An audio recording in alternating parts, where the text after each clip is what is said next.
Good afternoon, Tom Ginn, G-Force. I got to get this overlay off me here, but it is Friday, G-Force Friday.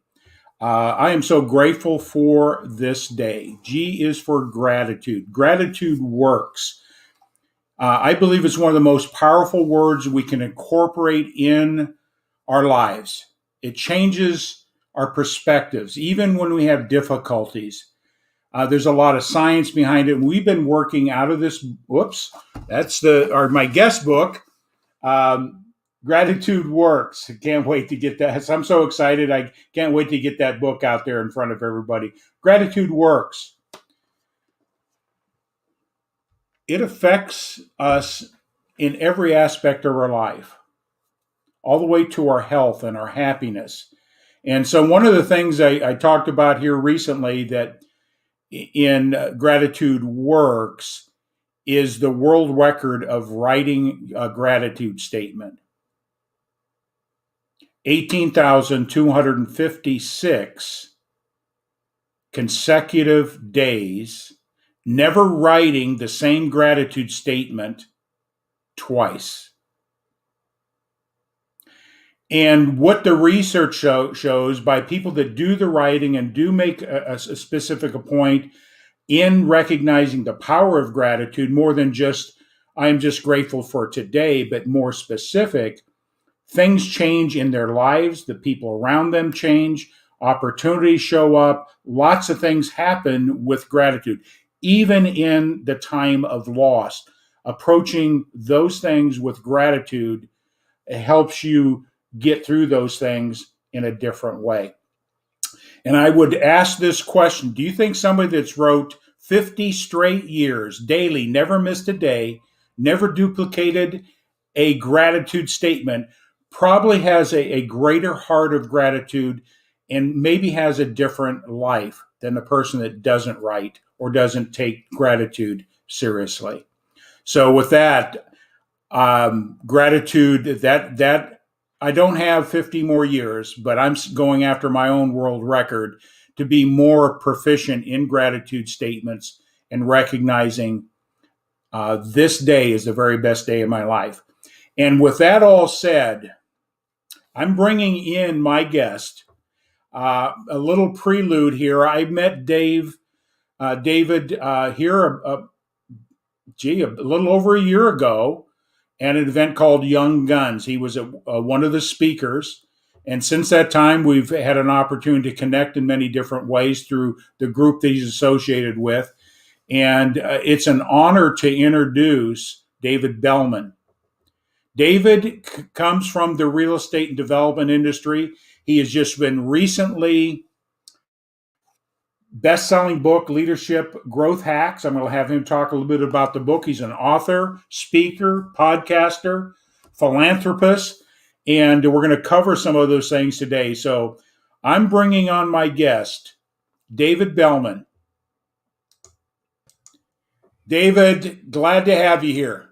Hey, Tom. Welcome, everybody. Thank you for having me, and I'm very grateful to be here. So thank you for the opportunity, and I look forward to sharing some good stuff with you guys, and hopefully we all learn together today. Yeah, I'm sure we will, David. You know, just what I know of you and the short time I've experienced seeing you operate and what you do, the messaging and those type of things, I know you're going to bring a different perspective and value to the audience, whether they're watching live now or whether they work it in sharing. So one of the things I like to do is turn up this banner is, have everybody share and tag your friends. And also join in, right? Let's have some fun. Yeah, we're going to have some fun. Also subscribe to my YouTube channel. So you get these messages delivered to you on notifications. So that's my publicity for G-Force. But David, it's all you now, and I'm going to put up your information scrolling below as well as we go through. Fantastic. Thank you. Well, Dave, go ahead and share, where you're from, your history, your family, just so people get an idea of who David is. Perfect. Once again, my name is David BELMAN, and I am a home builder. I do land development. I do real estate work. I speak. I write, as Tom suggested. That I have a lot of different things I'm involved in, as well as a building podcast. So I've been able to add a lot of these things into my life and into my business because I've been very intentional about what I do. But I started. I'm from Waukesha, Wisconsin, and lived here my whole life. And my story is pretty simple. I always tell people I grew up in the home building business, and that's because I literally did. It was in the basement of our house. And so I, was a couple-year-old kid and would walk downstairs, and there was desks and offices. And at the dinner table, we talked about home building and customers and contractors. And so that just became part of my world. And so I got involved with it at a pretty early age. I always like to share this story. It's kind of a funny story. Maybe it doesn't put me in the best light, but it's part of who I am, part of my character. I always wanted, as a young boy, I was about 9 years old. I always wanted my dad's attention. And so I was always trying, like, how do I get his attention? So it was a Saturday morning, and he had his feet up on the kitchen table, and he was reading the newspaper, had it unfolded. And I kind of walk into the kitchen, I'm like, I got to get his attention. So I storm in and I say, Dad, I'm bored, expletiveless. And I won't say the word, but you can kind of figure out what I said. Well, he got he got his attention. Like, I got his attention. So he folds up the newspaper and he says, "Oh, okay, I can help you with that." So he goes, "Follow me." And I'm like, "Okay, cool. Maybe he's gonna take me somewhere fun. We'll go get ice cream or something like that." And we go out to the garage, and he pulls out the pickup truck and says, "Hop in the truck." And I'm like, "Oh, okay. I don't get to go in the truck very often." So we start going down the road, and instead of going into town and taking a left, we took a right, and we started going where there was nothing. And all of a sudden we pulled up on a job site. And if you knew my dad, whenever we went somewhere, we always seemed to take the long way and go to the job site. But, I'm like, okay, we'll stop here and then we'll go do something cool. He goes, "No, get out." I'm like, okay. So get out of the truck. He walks around the back. He gets a broom and a shovel, and he hands me the broom and shovel. It says, "Start at the top and work your way to the bottom. I'll come back for you in about 2 hours." And he left me on the job site. And that was it. And so I cleaned out the house. I did what I was told. And about 2 hours later, he picked me up and brought me back home and said, "Good job cleaning out the house. You're not bored anymore, are you?" And I said, "Nope." And so, I learned a lot of things that day. He actually then gave me a check. And it was kind of weird as a 9-year-old to get a check, but I learned the value of hard work. I learned the value of a dollar. I learned to be more respectful to my parents. And I learned I didn't want to sweep out houses the rest of my life either. So it did pique my interest. And of course, I liked having money as a young man. So I started to do a little more work. And I did everything on job sites, from cleaning them to cutting the grass on models to all sorts of stuff, while my friends were running around, goofing around during summer. And then come flash forward to high school. I graduate. I'm like, oh, get to have a fun summer before I go off to college. And my mom goes, "Nope, you're going to get your real estate license." And so every night I had to spend 3 hours in real estate school, again, while my friends goofed off. And funny thing was, I wasn't even 18 yet. I passed my real estate test. I couldn't even get my license because I wasn't old enough. So it's kind of funny. But right around that time, I sold my first house, and they're like, "Oh, and by the way, we need someone to work the model." So you're working the model. So I'm 17 years old, and I'm not a big guy to begin with. So I was even smaller then. And, 17 years old, sitting in an open house, trying to sell adults, $300,000 houses. So that was, I had to learn very quickly to, know the product very well. So I spent a lot of time understanding what I was selling. And I figured, people weren't going to take me seriously because I'm so young unless I really know what I'm talking about. So I really committed to learning everything, and, started to build that knowledge. And a couple months later, I got the confidence, and I was kind of shy. So I had to learn how to talk to people. And I started really studying a lot of sales things and reading books and different things like that. And I then went to college, and I sold houses full time while going to college. Where'd you go to And school? yeah, it was quite an experience. Where'd you go to Um, school, Dave? I went to Carroll University. So Carroll. right here in Okay, that's a Waukesha. local college here in the Milwaukee area, or I'm Yep. sure they Yep. got campuses all over the country. Yeah, it's just in fact, it's probably 7 minutes away from my office. So I would go to class in the morning, and then I would take my books with me, and I'd go work at the office, and on the weekends I was studying at open houses when there wasn't people there. And the cool thing was when I was done, I had no college debt when I graduated college, and I was actually able to build my first house graduating college, which was crazy. But that was just the hard work and just staying with it. And yeah, it was kind of a neat thing. And then I got involved in real estate more with buying land. So I would buy a piece of land and build a house on it and then sell it. And then as I built up some income, and then I bought a whole piece of land and started developing that, and slowly kind of took over the family business, and doing that. And then now I have quite a few other things that I do as well. So got the business, the real estate home building business, kind of in a good place. So now I do some stuff for Young Guns, and we do some speaking, and we help create the next generation of leaders and train people, and help people that are in business kind of learn that there are your typical rules of business, but we try and break the rules of business to say there's a different way to do things, and we don't have to necessarily follow the norm and follow the typical career path. So whether it's doing a podcast about the real estate industry, which is what I do. I've done a lot of leadership throughout the building industry. I talked to I've been active actually as like a leader. I've went to not only the local builders association, but the state builders association. And I was president of both of those. And so I've been to the Capitol. I've advocated on behalf of housing. I've worked on bills with some of our elected officials, and I do a little bit of this nationally as well. And so it's been neat to be able to take my experience and then, give back to the industry as well. So I'm big on philanthropy, and then we have a whole nother thing we can talk about in a little bit about that. But we do have a cool thing we do for veterans too. But that's kind of the general start of my story. Yeah, you're married and got children and all that. So so you're a family man as well. So you've had a lot on your plate. It sounds like. Yeah, I like to be busy if you can't tell. So yeah, I do have a wife, and I have a 13-year-old daughter, and my wife just kind of took a job as a teacher at my daughter's school. So that's going well. And yeah, it's I stay busy, and I wouldn't have it any other way. Have you got your daughter yet sweeping the construction site off yet?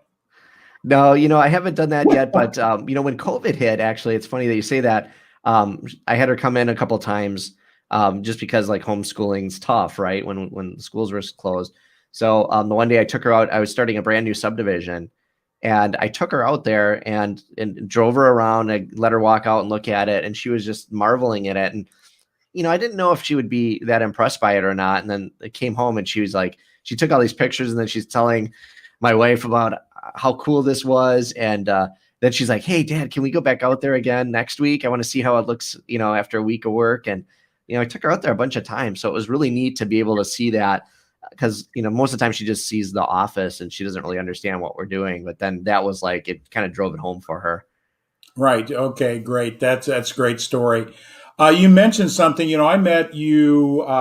You were a speaker at an event. It was February of last year. 20, correct? It was the last Yeah, year. about 3 weeks before COVID shut everything down. We had the Young Guns event.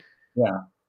Yeah. So that's where, could you share with, you mentioned some things about what you're associated with, you being an entrepreneur, a business owner, an influencer in your community with being a business person. Share with everybody a little bit about Young Guns, your role in that, and what the mission is, so that people get a good sense of what you bring to the audience today. Perfect. So, yeah, it was probably about a year before that. I had met a gentleman by the name of Paul Newberger, and he's president of the Star Group, and he does some speaking and things like that. And we had crossed paths because I work for a charity also called Operation Finally Home, and we build a free home for a wounded veteran, and we'll touch on that in a little bit. But he had saw some of the stuff that I was doing, and he just reached out and said, I really like what you're doing there. I've got an idea for you. And he's like, I want to put on this amazing conference, and I want to have, you speak at it, and I want to have a couple other local people speak.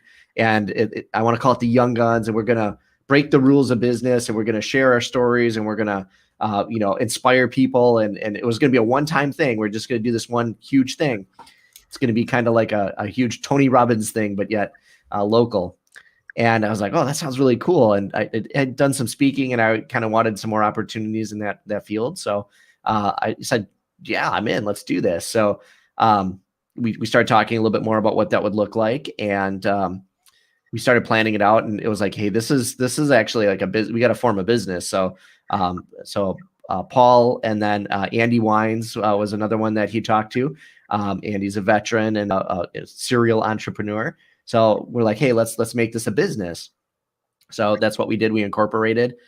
We started planning. We shared our vision with people. A lot of companies were really excited about what we were doing. So we had some early sponsors, and we started planning it out and made it a full day thing. And at the Italian Community Center, and we had 300 plus people come, and it was a powerful, amazing event. I mean, people were excited. They were learning a lot. It was such a positive environment.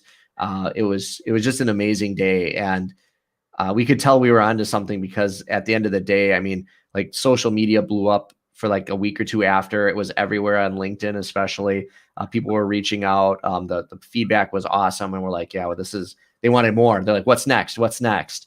And so we kept building it. So we now have quarterly events, and then when COVID hit, we were like, well, how do we keep engaged with our audience? So we started YGTV, which is a online programming. It's on YouTube, and you can go on there, and there's 4 different shows, and you can learn everything you want to learn about business. Different speakers and influencers are on there. I have a workshop show where we help you fix problems with your company. We have a one-on-one show with prominent CEOs in the area, and then we have a roundtable show, which is like a topical based show about, hey, what's the most current thing with marketing, or what's I just did one, filled in as a guest, and we did one about podcasting. So it's real specific stuff, and you can go there. It's completely free, and you can learn anything you want to learn. Yeah. Well, thank you for that, because we have budding entrepreneurs. We have people that are in the business world, and things have changed rapidly in this last year. And Yes, people are yeah. trying to figure out the new normal. I don't think we'll ever go back to what we considered normal in the past. I think things have shifted in a very significant way. And I appreciate what you guys are doing, your vision to help budding entrepreneurs. Because I know when I was at that event, there were some people that were, budding entrepreneurs or established salespeople or established businesses, and they're there because they wanted to grow. Yep, And that sort of leads to a question I'd like to ask you. absolutely. You know, winning this, I'm going to share my perspective first, and you can expand on that. And I have a question with it, is that a lot of people in business or aspiring to business are focusing on the how to's.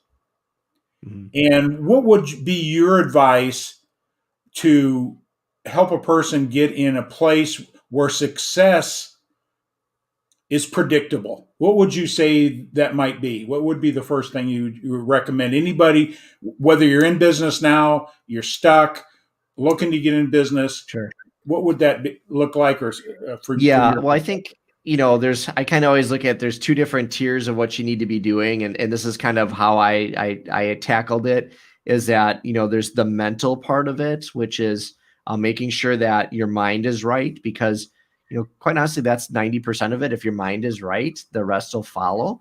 But you also have to, be willing to put the work in. And so, what I've said, and I love the fact that, this whole program is about gratitude. So some of it is kind of programming your mind, and creating that space for those opportunities. Because if you're not working on yourself, your business isn't going to grow.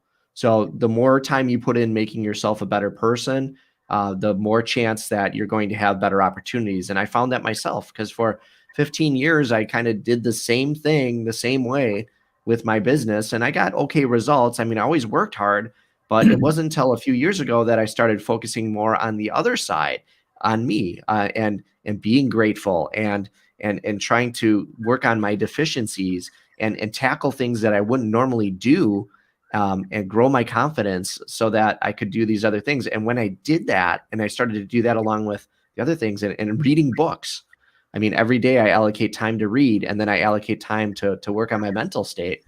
When you do that and you do it consistently, it doesn't happen right away. And that's why I think people don't always do it. But if you do that for a long period of time, it makes a huge difference in your life. And it definitely did for me, because I started to get so many more opportunities.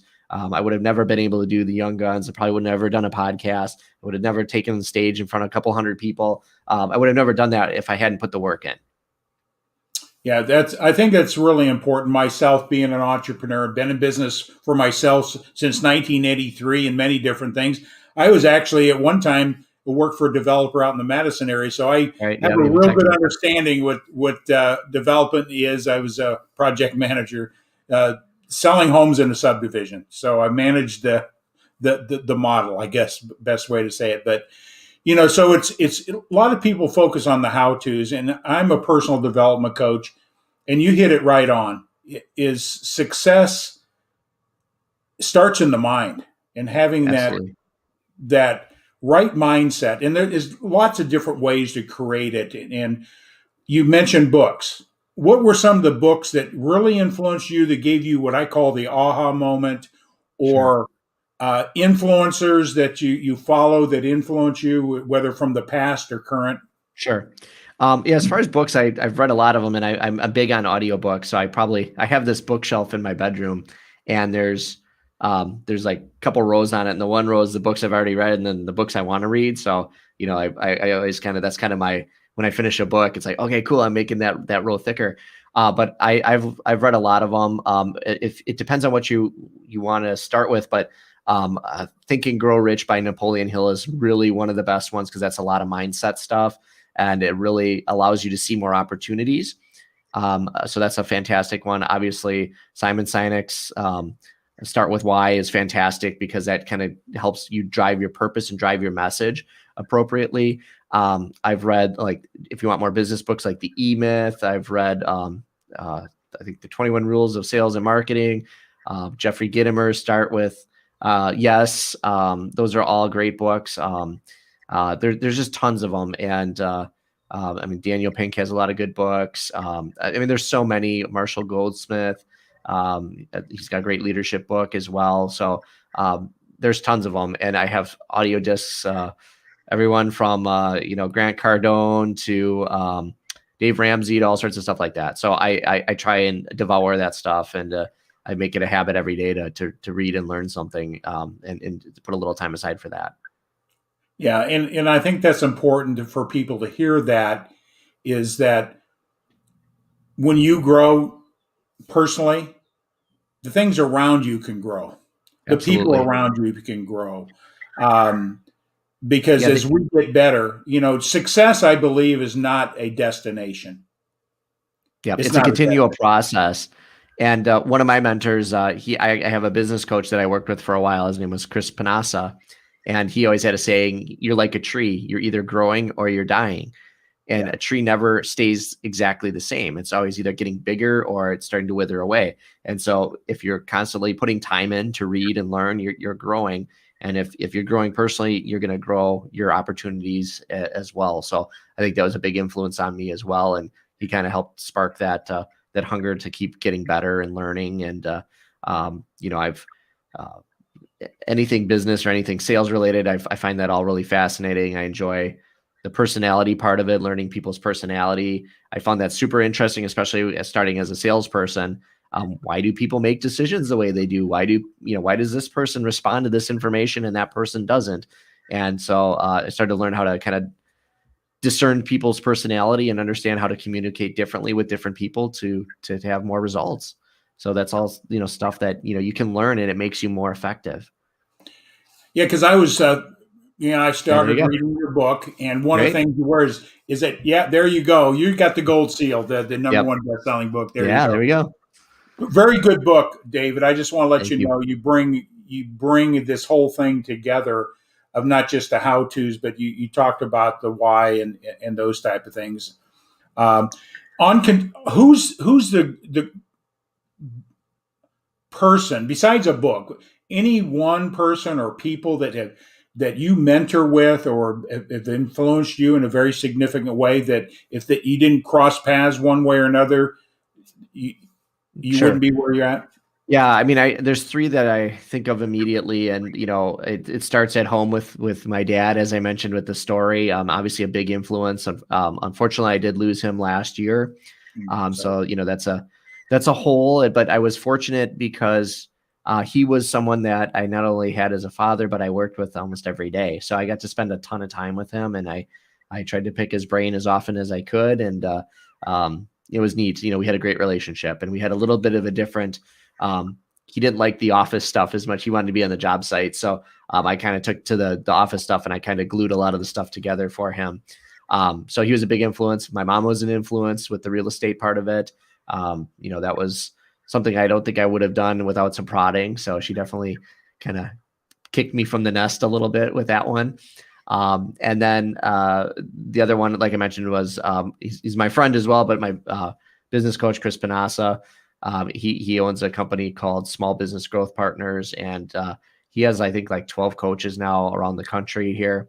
And yeah, they specialize mainly in home building companies, but he was big on, he saw something in me. I had met him and we kind of connected, and I started working with him, and he helped me really tighten up a lot of things at BELMAN Homes because I was frustrated. I was working hard, and it just seemed like there's always stuff that needed to be fixed. And there's just things that just didn't always make sense to me. And he kind of gave me some different perspectives and helped me learn some things. And now I have my business in a position where I can do not just that business, but I can do other businesses. I can follow some of my other passions. And, a lot of that's on building systems and making things that work without you. Because before I was like trying to be the hero, I'm trying to do everything myself. And, you got to let other people kind of take the reins a little bit if you really want to have a successful business. And with that, with gratitude, I'm going to bring this up, and we dive into this. I think this really shares, giver's gain. There's a book out there called Giver's Gain, and giving without expectation. What I call, these are very strong principles. If you put out, things come back to you in ways you would never expect them. Gratitude Absolutely. teaches Oh that. yeah. Gratitude teaches that. But you do something very significant. My wife's a veteran. I'm a veteran as well. And Well, what you're first of all, thank doing you for with, your service, both of you. That's awesome. thank you. There's just a lot of sacrifices that people pay that we're Yeah, not even aware of, besides just the biggest sacrifice out there. Why don't you share with everybody your purpose and why around sure. Finally Home? Okay. So, part of the second part of the story, and I'm glad you brought this up so I can kind of share it. It's a little bit of a story, but then it kind of ties into why I'm doing this and where that came about. So, part of the reason I really started to invest in myself and work on things was it isn't always easy having a family business. And so I did have a brother in the business as well. And so it wasn't just my father and I, but my brother was involved. And unfortunately, it wasn't going well with him. And so we just had different visions of what we wanted to do and where we wanted to go. And I'm very driven, and he just didn't have the same drive that I have. So I was going through a tough time, and I ended up having to buy him out of the business. And it was tough to deal with because it affects your family, and it wasn't easy. And so I was kind of in a little bit of a dark spot there. And I happened to go to this show in Las Vegas with one of my suppliers. He's like, "Hey, I'm going to take you to a concert." And I was in the mindset, I'm going to try new things. I'm going to try new things. So I go to this show. It's country music. I'm not a big country music fan, being honest. Sorry. But I went, and it was a benefit concert for veterans. And they had this story, and they showed this video of this veteran. And he's like, "Yeah, I'm going to be, or I want to be in the military for 25 years. This is my passion. This is everything I want to do. This is the best job in the world." And all of a sudden, they show this story of him, and he was in a vehicle and on a routine mission, and it hit an IED, and it blew up the vehicle, and it flipped it over, and his legs got crushed inside the vehicle. And there was other people with him, and he had enough wherewithal to kind of pull his legs from the wreckage. And he looked over, and he noticed that there was ammunition in the vehicle. It was going to start on fire, and it would have blown up the entire vehicle and everyone in it. So he took his mangled leg and he put the fire out with his leg. Um, and then he had just enough strength to kind of pop the hatch open and crawl out before he blacked out. Unfortunately, when he came to, he lost his legs. They had to amputate him. And so that story alone is terrible. But what was worse was the fact that he was a father and he had 6 kids at home. So now you imagine this guy, this is all he wants to do his entire life is, be in the military and serve, and he's had that taken away from him. And now he's lost part of his function and his purpose. So he was able to have, metal legs installed, and he was able to walk again. But this organization called Operation Finally Home heard about him and heard his story. And their mission is to provide a brand new mortgage-free home to a wounded veteran. So they surprised him and his family with a brand new home. And it completely changed his life. It gave him new purpose. It gave him some positivity. It made him not have to worry about taking care of his family anymore. This guy actually went on to, he actually got a whole bunch of national radio publicity. He was actually on Hawaii Five-0, the TV show. So he got a lot of recognition out of it. And, they shared this story. And then all of a sudden out on the stage, imagine a concert with the stage, this guy walks out in shorts with metal legs. He's got a big USA shirt on, and you hear this story, and also everyone's just freaking out and cheering. And it was just incredibly inspirational. And I was just like, oh my gosh, how do I become a part of this? And it was only down in Texas at the time. And I thought, well, I can bring it up to Wisconsin. So it took me about a year to get in the mental framework of how do I do this, and actually how can I make this work? And we brought it to Wisconsin, and we did one. And it was so successful that we decided to do another one. And we've been part of 6 projects, and we're planning number 7 already.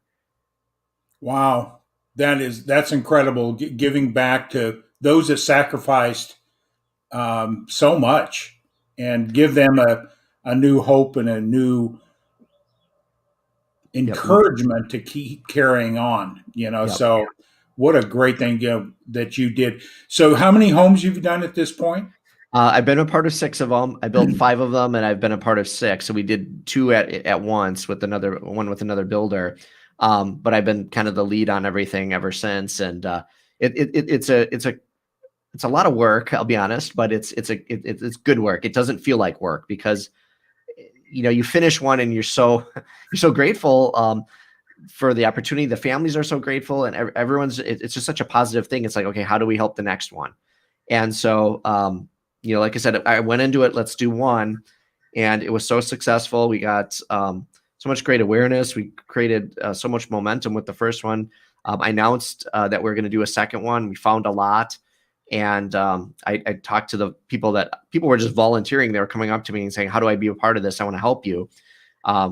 So that was neat, because when I first decided to do this, it was a very lonely place I was at, because I'm like, holy cow, I just committed to giving a home to a wounded veteran. How am I going to do this by myself? And I had a 2-hour car ride home from when I made that decision. I was sitting in their car going, oh my gosh, what am I going to do? And I started telling people what I was going to do. And remarkably, everybody was like, that is awesome. How do I help you? And all of a sudden I turn around, I've got 15, 20 people volunteering. And I started talking to my trades, and they were willing to donate materials or willing to donate labor. And now this gigantic thing that you're trying to tackle is getting a little bit easier and a little bit easier and a little bit easier. So after we did the first house, we mentioned that we're doing another one, and it got put in the paper, and we took a little picture in front of the lot that we had got. And someone reached out to one of my volunteers, and I happened to be in their office at that time, and they wanted to hear more about the project. And we explained to them what was going on, and they're like, well, how much money do you need to raise to do this next project? I'm like, about $150,000 is what we're going to need in funds to finish this house. And these are not little tiny houses. These are 2,300 square foot type houses. Yeah, and I'm sure you're accommodating that construction around their needs of their their disability or their injury or whatever. So you have to put a little bit more thought and a little bit more Yeah, they're all Trained custom them built now. specifically around their needs, so everything's tailor made to accommodate their situation. And so this person, and I'd never met him, said, "Well, how much do you need?" And like I said, $150,000. And they're like, "Okay, you've got that. We're going to give that to you."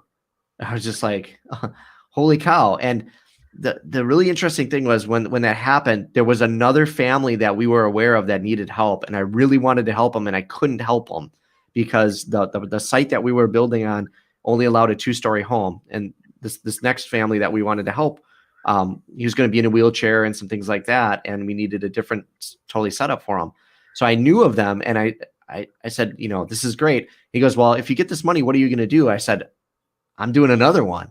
And he's like, "That's exactly what we want to hear." So as soon as we were just starting the one project and we already had another one lined up. So I started planning on the next one, and we were able to tell these people help's coming. And it was just amazing. And then after that, I was like, okay, this is going to be an annual thing. This is way bigger than just, David builds one house. We're doing something. We're changing lives, and it's been pretty incredible ever since.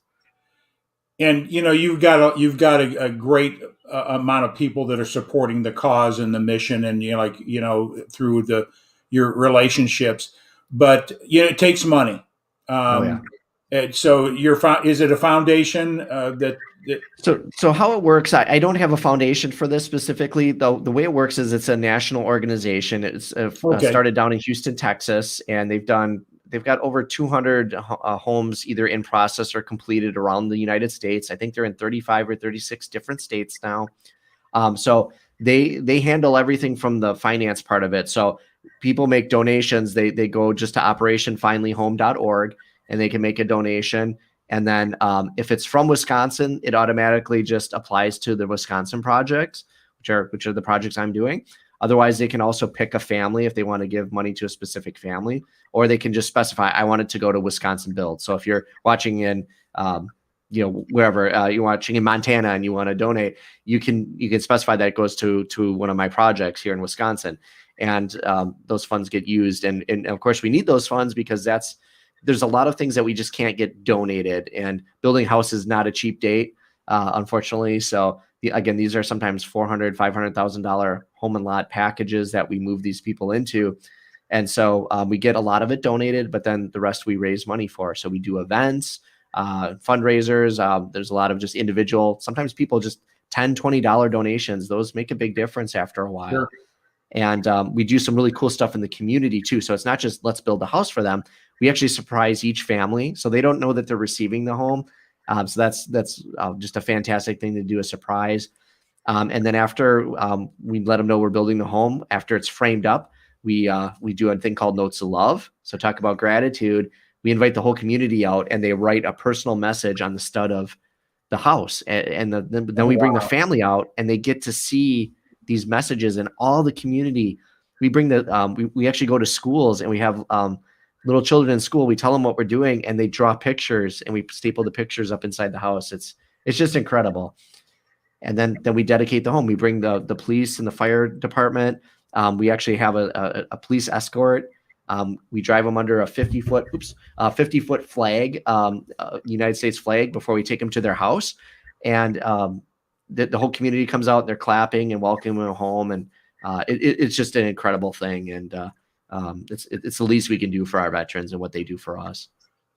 Wow, that's incredible. So it's a national organization, and they support you in your mission here on a local basis. That is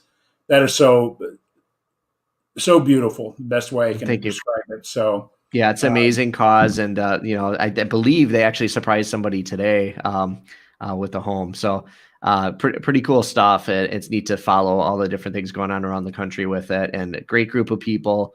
All the staff at Operation Final Home is awesome, and I, as a builder, I kind of run the project locally, and we do it a little different here in Wisconsin. We're actually more hands-on involved than maybe some other areas. So we actually do some of our own fundraising and things like that as well.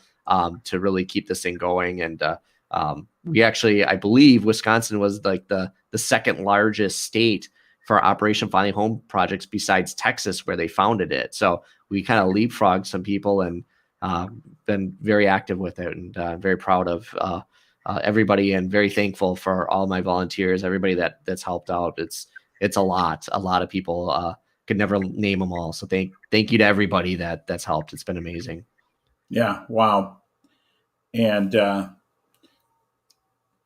I think that's probably a legacy that is an example of gratitude. You recognized a need, and it wasn't about you, and it was about helping other people without expectation of anything in return. I'm sure you got a lot of blessings from that in many different ways. Yeah, it's it doesn't pay well, but it spiritually is pays very well spiritually, I guess. So, it's just one of those things where you step back from it for a second and go, holy cow, look at what happened, and look at what happens when you have a vision for something, and you do the right thing. Good people will find you, and talk about law of attraction and attracting good people and good circumstances. There's been a few times during this process where I've just sat back and said, how could this have all connected and happened? There's a greater power here, and I don't understand it. But yeah, just like with that donation and knowing there's another family out there, and then having that happen, and believe it or not, sounds weird, but there's something today that happened. We're working on another project, and I believe we just secured another site, and it's there's a couple things coming together that just like randomly would have never connected. So it's amazing, and you just look at this stuff and go, it's pretty special. So when you do something amazing, good things will happen. Yeah, I don't believe things happen by accident. I think That's it's correct. intentional. What we think and what we put out there, and when we understand the physics of our thinking and all that, um, things are going to come to you, or you're going to be aware of them. They've always been there, right? The Oh, land's always absolutely. been there, right? We know Yeah, that. and that goes exactly back to your mindset stuff that you were talking about earlier. If I wouldn't have worked on my mindset and myself, I would have never said yes to something like this, because it would have been over my head. Like, who gives away a free house and hundreds of thousands of dollars? That's like, most people would hear that and go, gee, that sounds really difficult. I don't want any part of that. Right. But something inside me, was getting ready for that. And I was able to say yes. And I didn't know all the details when I said yes, but I knew that I had the wherewithal and I had the connections to figure it out and make it happen. Yeah, one of the things David, I'll interject something here is I'm a big person about visions and creating a strong, clear mental picture at an emotional level, tied with your why and all those things, as Simon Sinek, but a clear mental picture. And when I coach people, if the first question comes up, how, you're defeated. Yeah. So your vision, that internal thing, was so strong. It says the hows will come as you need them. The people Correct. will Yep. come as they've always been there. You can always So figure out how to do it. You have to, yeah, you have to have the vision. The other thing is the passion. And I used to tell a story to my team about the passion pulls the plow. And it's just a story about, like, if you're out working in a field and you're pushing a plow, it's hard work, right? But if you're super excited about it, like, I'm making, this garden that's going to feed my family for the next year, and you have this big vision, all of a sudden it's a lot easier to push that plow. Look at a puppy dog. A puppy dog has tons of energy, right? It's bouncing all over the place. It's just excited because there's passion behind it. So when you're passionate behind something, it'll drive you forward. And so, having that passion for the cause, and that's one of the things that propelled this organization forward here for us, is being able to tell that story and share. This is the good we're doing in the community. When people hear it, it's pretty hard for somebody to turn that down and say no. Everyone wants to be a part of it. They want to help. They want to see this thing, good things should continue and good things shouldn't have an end. So, yeah, we just keep going and pushing ahead. And there's always new people coming in to support. And so it gets a little bigger and better every year. And wow. the community joins in, which is just awesome. Yeah. And that brings a whole different level of gratitude when you impacting that many people to support a cause or a vision. Dave, one of the things that, David would like to, just sort of wrap up here, is people in life are frustrated. I see it more and more, and I think COVID brings a lot out in business or in life. What would be the one or two things that you might share with somebody that help a person get through any difficulty they're having, whether COVID and illness, loss of somebody, business struggle, uncertainty? What would be one or two things that you lean into that carries you uh, through life? Because life isn't always rosy, Yeah, right? there's the seasons of life. It goes up and down, right? And I mean, there's a couple of things. I mean, one of the things is that don't dwell on the negative. Yeah, you're going to have some bad things. You've got to focus on the positive. And so, since this program is all about gratitude, it's being grateful every day. So one thing that I do, and I have it in my book as well, is that every night before I go to bed, I think of three things that I'm grateful for that day, and I run through those in my mind. And every day, there's always at least three things I think of.